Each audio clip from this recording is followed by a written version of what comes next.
கர முடியாது. அதை பத்தி பேசல நீங்க வாங்கி நான் சொல்லுவேன். உறக்க கிடந்தது, அதை தூக்கி வெளியில.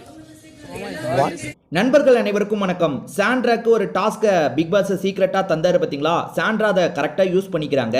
ஆக்சுவலா பார்வதி எப்பவுமே எல்லாருக்குமே தொல்லை கொடுத்துக்கிட்டே இருப்பாங்கல்ல, அதே மாதிரி இவங்க எல்லாருக்குமே தொல்லை கொடுக்க ஆரம்பிச்சிட்டாங்க. அதாவது சாண்ட்ரா வந்து திவாகரை எனக்கு மாத்தணும்னு சொல்லியிருப்பாங்க, ஆனா கடைசியில முடிவு மாத்த முடியாதுன்ற மாதிரி வந்துருச்சு. அதனால சாண்ட்ரா என்ன சொல்லிட்டாங்கன்னா, அப்ப இதுக்கப்புறம் என்னால வேலை பார்க்க முடியாது, எந்த வேலைனாலும் நீங்க பாத்துக்கோங்கன்னு சொல்லிட்டாங்க. அதனால எல்லாருமே யூனிஃபார்ம்ல இருக்கும்போது சாண்ட்ரா மட்டும் சாதாரண ட்ரெஸ் போட்டிருக்காங்களா? இதை தாண்டி சாண்ட்ரா ஒரு கான்செப்டை கொண்டு வராங்க. அதாவது எனக்கு சம்பள பாக்கி நீங்க தரல, சம்பளத்தை தரமாட்டேன்னு சொல்லிட்டீங்க, நீங்க என்கிட்ட பேசுறதுக்காக வரல, அதனால தான் நான் இந்த இடத்துல பிரச்சனை மாதிரி பண்றேன் அப்படின்னு மாதிரி அங்கேயும் இங்கேயும் நடந்துட்டு இருக்காங்க. அப்படி நடந்துட்டு இருக்கிறத கெஸ்ட்டுங்களும் அங்க உட்காந்து கவனிக்கிறாங்க. இதனால மேனேஜரும் சரி, அதே மாதிரி அசிஸ்டன்ட் மேனேஜரான விஜே பார்வதியும் சரி, எதனால வெளியே போய் பேசிக்கலாம், எதனால வெளியே போய் பேசிக்கலாம்ன்ற மாதிரி கூப்பிடுறாங்க. இல்ல நான் எதுக்கு வெளியே போனோம், நாளா வெளியே போக மாட்டேன், நான் இங்கே தான் இருப்பேன், இங்க நடக்கிற தப்பு எல்லாத்தையும் சொல்லிக்கிட்டே இருப்பேன்னு சொல்றாங்க. அதாவது ஹோட்டல் இவங்களை தூக்கிட்ட மாதிரியும், அதனால ஹோட்டல் மேல நான் குற்றச்சாட்டு வைக்கிறேன்ற மாதிரியும் இவங்க ஒரு பிளே பண்ணிட்டு இருக்காங்க. இந்த பிளேலாம் பண்ணலாம் தாராளமா. இது சிலருக்கு வந்து என்னது இதெல்லாம் வந்து டிஸ்டர்ப் பண்றாங்களேன்னு, டிஸ்டர்ப் பண்றது தான் கேமோட கான்செப்ட். ஏன்னா இவங்க கடைசியில என்னனாலும் பண்ணிக்கலாம், பண்ணிட்டு வந்து ஒரு சீக்ரெட் டாஸ்க் உங்க எல்லாரையும் வந்து இடம் மாத்துறதுக்கான வேலையை பண்ணணும், நான் அதுக்காக தான் இப்படி பண்ணேன்னு கூட சொல்லிக்கலாம். ஈஸியா தப்பிச்சிடலாம் இவங்க இந்த பண்றதுக்கு.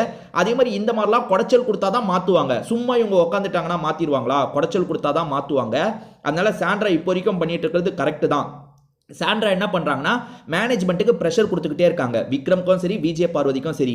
அதாவது நான் சொல்றது நடக்கணும், நான் அப்படி நடக்கலன்னா நான் பிரச்சனை பண்ணிக்கிட்டே இருப்பேன்ட்டு. கெஸ்ட் வேற பார்த்துட்டு இருக்காங்க, எதுக்காக இந்த பொண்ணு இப்படி பண்ணிட்டு இருக்கான்ட்டு. ஏன்னா கெஸ்ட்டுக்குமே சீக்ரெட் டாஸ்கை பத்திலாம் தெரியாது, எதுக்காக இவங்க இப்படி பண்ணிட்டு இருக்காங்க அப்படின்ற மாதிரி 3 பேருமே அவங்களையே பார்த்துட்டு இருக்காங்க.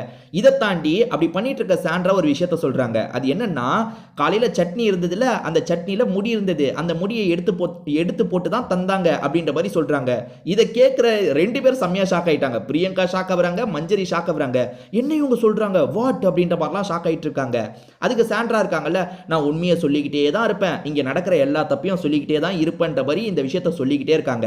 அதாவது சாண்ட்ரா என்ன நினைக்கிறாங்கன்னா, எப்படியாவது வந்து விக்ரம் வந்து நம்மளை கூப்பிட்டு பேசணும், இல்ல விஜே பார்வதி கூப்பிட்டு பேசணும், உங்களுக்கு என்னதாங்க வேணும், இந்த ப்ராப்ளத்தை நாங்க சால்வ் பண்ணோங்க, என்ன பண்ணணும் அப்படின்னு கேட்கும்போது சாண்ட்ரா என்ன சொல்லுவாங்கன்னா, டீம்ல இருக்க ஒருத்தரை மாத்துங்க, என்ன திரும்பி வேலைக்கு சேர்த்துக்கோங்க, அதாவது எனக்கான பொசிஷனை திரும்பி வேணும், அதே மாதிரி டீம்ல இருக்க ஒருத்தரை மாத்தணும்னு சொல்லுவாங்க. அப்படி மாத்திர பட்சத்துல கடைசியில இறங்கி வந்து மாத்திடுவாங்கல்ல, மாத்திட்டா இவங்க டாஸ்க்ல ஜெயிச்சிடலான்றதுக்காக இந்த விஷயத்தை பண்ணிட்டு இருக்காங்க. ஆனா இதுக்கு நடுவுலயே வேற ஒரு விஷயம் நடந்திருக்குங்க. விஜே பார்வதி என்ன பண்றாங்கன்னா, கனி அந்த டீமுக்கு கொண்டு வந்துட்டாங்க. கனி கிளீனிங் டீம்ல இருந்தாங்க. ஆனா விஜே பார்வதி என்ன பண்ணிட்டாங்கன்னா, நீங்க குக்கிங்க்கு போங்கன்னு சொல்லிட்டாங்க. ஏறக்குறைய ஸ்வாப் நடந்துருச்சு, அதாவது அந்த பணி மாற்றம் நடந்துருச்சு. இங்கேயே சாண்ட்ரா ஜெயிச்ச மாதிரி தான். ஆனா பிக் பாஸ் ஜெயிச்சதை கூட சொல்ல மாட்டார் போல, எல்லாம் முடிஞ்சதுக்கு அப்புறம் சொல்லுவாரு போல. ஏன்னா ஆல்மோஸ்ட் சாண்ட்ரா ஜெயிச்ச மாதிரி தான் எனக்கு தெரியுது. லைவ்ல இப்போ வரைக்கும் பார்த்துட்டு இருக்கவங்க என்ன நடந்தது அப்படின்றத தெளிவா சொல்லுங்க. சாண்ட்ரா ஜெயிக்கிறதும் ஈஸிங்க. ஏன்னா வந்து இவங்க இப்படி பிரச்சனை பண்ணிக்கிட்டே இருக்கும்போது ஒரு ஸ்டேஜில் விக்ரம் வந்து பேசுவாரு. ஸோ சாண்ட்ரா ஜெயிச்ச மாதிரி தான் நடக்கும். இதை பத்தி நீங்க என்ன நினைக்கிறீங்க? சாண்ட்ரா கரெக்டாக தான் போயிட்டு இருக்காங்களா இல்லையான்றதை கமெண்ட்ல சொல்லுங்க.